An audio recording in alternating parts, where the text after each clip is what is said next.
Hi everyone, welcome back to Giovanna Designs. Thank you so much for joining me again. If this is your first time here, welcome to my channel. And if you've been here before, welcome back. So today we're going to do a little bit of a follow-up for my last video.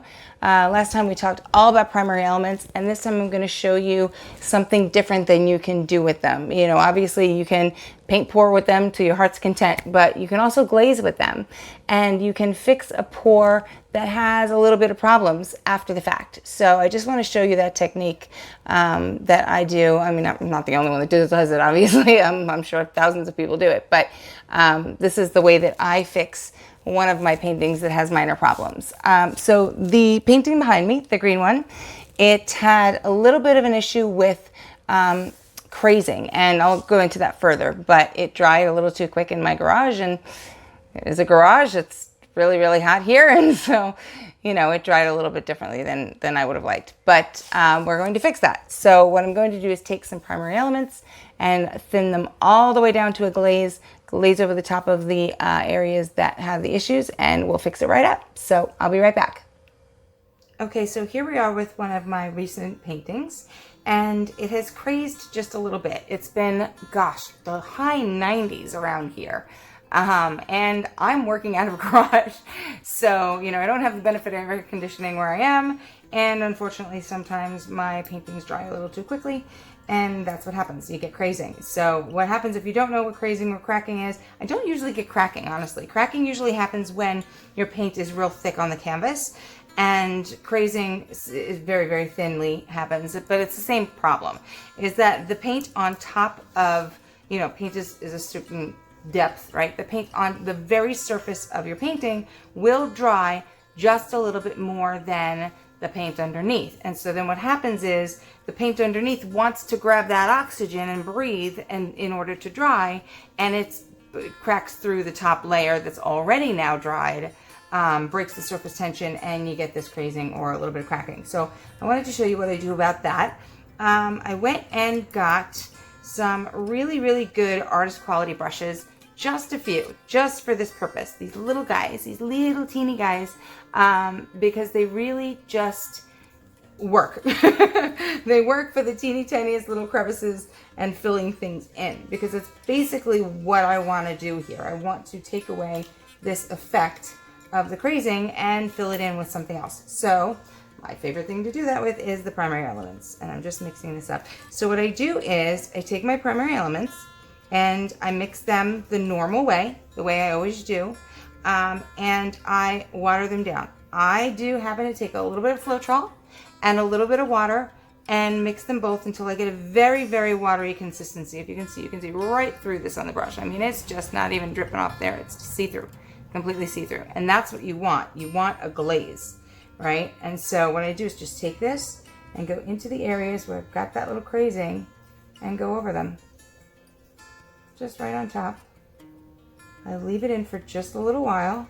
You're just brushing it on to wherever you want to cover that up. Sometimes I leave it on a little while and then I take it off, so that what it'll do in that case is just fill in those spots that were cracked up.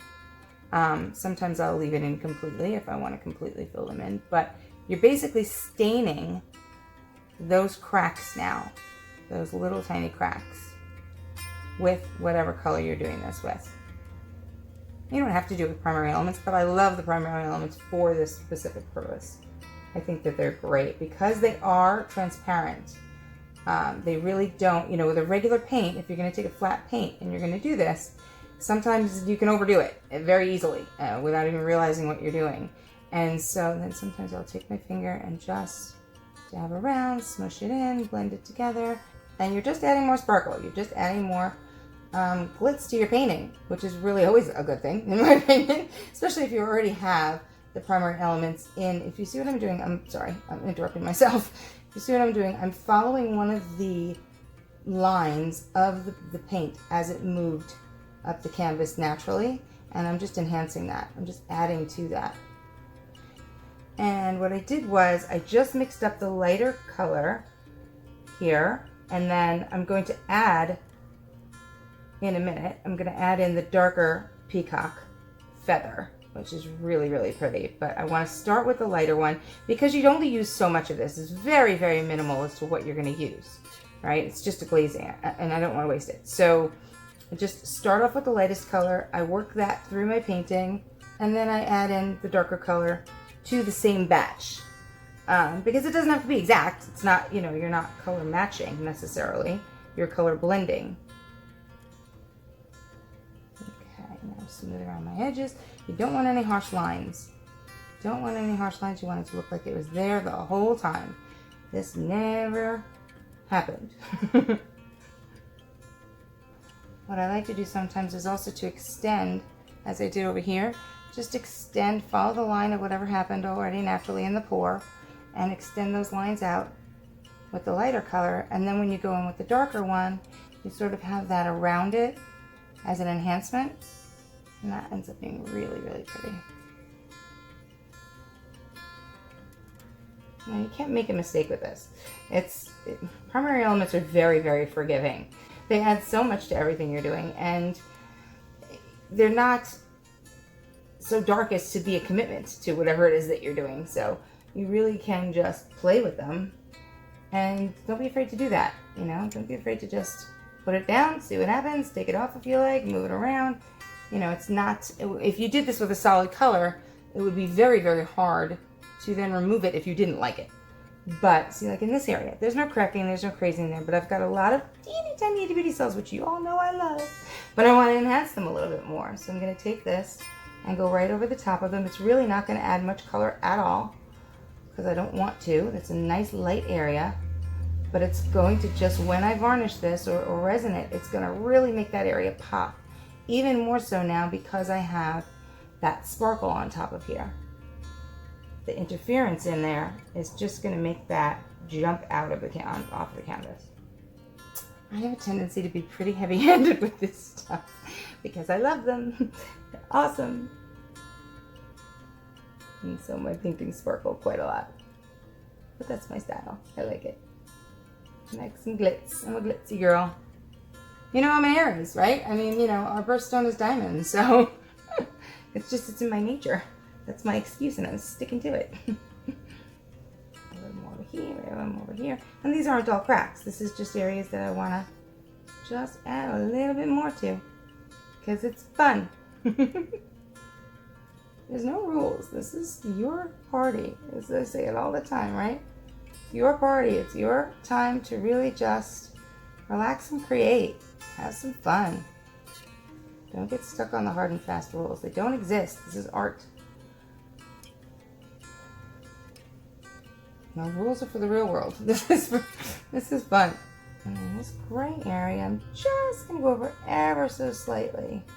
I'm going to put it on heavy and then take it right back off again. I just want to add just a hint of that. I don't want to cover up that the silver or take away from the silver effect at all. I just want to take that crazing aspect out of there.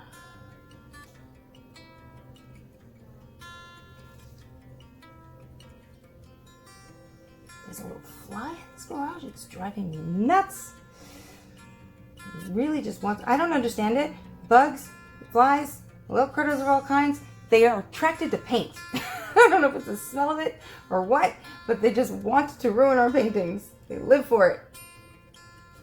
All right, see, this is starting to dry really, really pretty. And now I want to go back in and get rid of that where I put that on the gray. Don't want that to be a green spot. Just want to cover the background of it. I'm going to rub that in really, really good. Oh, that's great. Okay, love that. And then, you know what? See, I say I'm done, and I totally do this all the time, right? I say, okay, I'm done, and then I touch it 4 more times. Every time. Can't stop messing with my stuff. Because I always see something else that I want to just improve just a little bit. I want to make it a little better, just a little bit. Sometimes you have to exercise restraint. I'm not so good at that. I want to just keep messing with it because I'm a perfectionist. And I want to make it really just the best that it can be. I know we all do. Okay, I think we're good. I'm going to now add in the peacock feather, which I had already mixed up from the pour itself. All right, so now I'm mixing this back up again. What you have to remember with the primary elements in any paint in general with mica in it, but especially the primary elements, is that the mica pigments are going to settle to the bottom of the cup. So when you first look at it, this just looked like a flat emerald green. You have to take the time, the extra time, to scrape every little bit off of the bottom and mix, mix, mix, mix, mix. Because that's how you're going to get that. That's how you're going to get that gorgeous, sparkly color. Gosh, I hope you can see this. And I like a popsicle stick for this because even, you know, I love the little spoons that Leslie gives you when you order the set. They're great for measuring, but for mixing, I find that a popsicle stick can work even better because in these little storage cups, whatever you want to call them, they have that little ridge right there on the bottom. You see what I'm talking about? Right in that edge. And so you want to be able to take this and really dig in there and get all that good stuff out. And a little spoon can't do that. I do have the coolest little spatula thingy. I think it's called, oh gosh, I'm gonna mess this up. The Spatty Daddy? I think the little one is called the Spatty and the big guy is called the Spatty Daddy. And obviously they're short for spatula. But it's the cutest thing, and it's got the silicone tip and it's tiny so that you can really get every last drop of things like this when you're trying to scrape the edge of something. I think it was created originally for makeup, for makeup containers, for getting every last bit out of, your foundation or whatever else you might have that's stuck to the sides. But I find that it's amazing for this.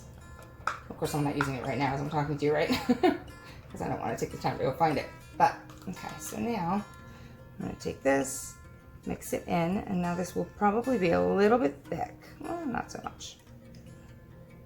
A little bit. I'm going to add a drop of water to that.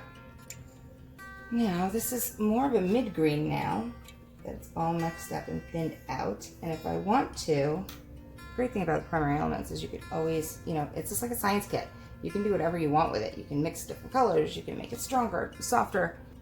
I don't know if I mentioned this before, but the way to lighten a dark color is to add some of the interference to it. And that will really give you a nice, brighter version of the same color. And this is just going to look like it was always here. That's the intention. You don't want to make it look like it's anything that came afterwards. There, so it's completely covered now. Crazing is completely gone. And this looks a lot more solid than it's going to look as it dries. It's translucent, so, well, at this point, as a glaze, it's transparent. So you're just going to get that hint of the color without getting the opaque, solid aspect. And don't be scared to make a mistake. You can always come in with a wet rag right after you put it down and just wipe it right back up again, and it'll be gone. I'm going to add a little bit more color over here too. Not too much. I don't want to cover up those cells, but I'm going to add and take away like I did before. Okay, so now for here, I'm taking it right away. Just want to stain it. Oh, that's great. Yeah, that gives it a lot more depth, and it's going to pop better now. This one too, we're going to do that with. You know what, I think I'm going to add a little bit more. This is adding a really nice depth to the painting in general all over. Just go in and trace back to follow the lines of a few wiggles.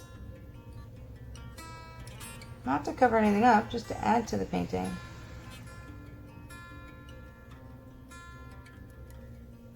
Just a little bit more color.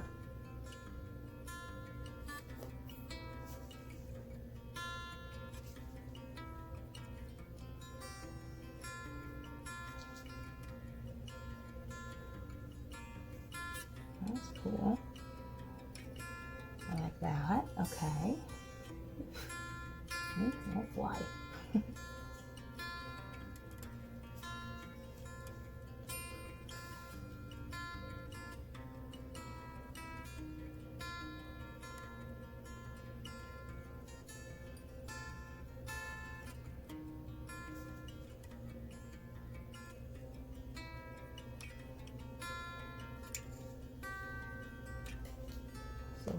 much. I'm going to come in and wipe that away. A little too much there.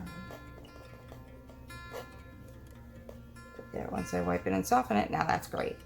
That's awesome. Okay. I like how bright this corner is, so I don't want to add too much over here. Just maybe a little. All of it was already there. That little shot there.